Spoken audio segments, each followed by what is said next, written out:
mampianatra no filovitarika ny komisa amin'izao fotoana izao dia voninahitra ho Madagasikara mandray an'izao fampiofanana omeny ny vondron'ny komisa izao ho an'ny teknisianina mikarakara ny énergie amin'izao fotoana zany indrindra moa zany momba ny atao hoe petite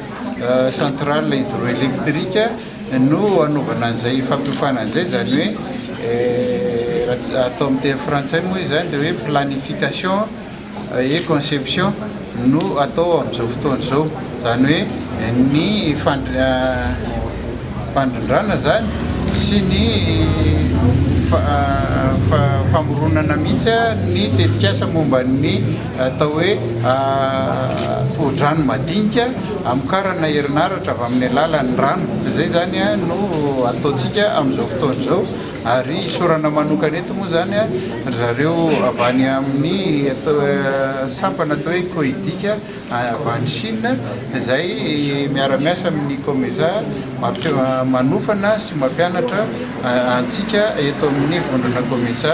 ary indrindra moa isika malagasy ny tena mahazo tombony izany satria maro kokoa ny mpoanindray anjara malagasy mihoatra amin'ireo avy any amin'ny faritra hafa atao anatin'ny vondrona komisa. Manao antsika amin'izay le petite centrale zay manana antsika dia sinahoana ny ya amin'izao fotoana izao zany dia efa natao ny fanisana ireo toerana ahitantsika rano ahafahana mamokatra herinaratra amin'ny alalan'ny tohadrano. Misy ny vavety, misy ny salatsasany ary misy koa ireo madinika dia maromaro izy ireo ary tena be dia be mihitsy eto eran'ny Madagasikara zany satria tsy voatery ho tohadrano goavana foana no ahafahana manao famokarana herinaratra fa afaka atao ny famokarana amin'ny fitaovana madinika ary io zany dia efa misy ny fanindrin'ny olona maro ary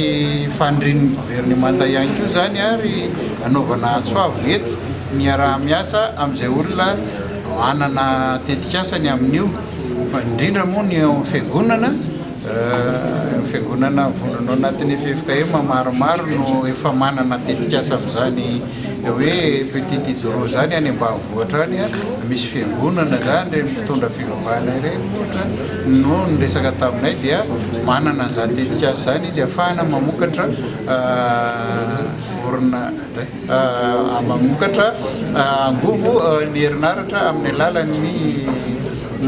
tohodrano madinika zany. Zany hoe reto le mpiofana amin'izao fotoana reto zany dia azo atao ihany koa hoe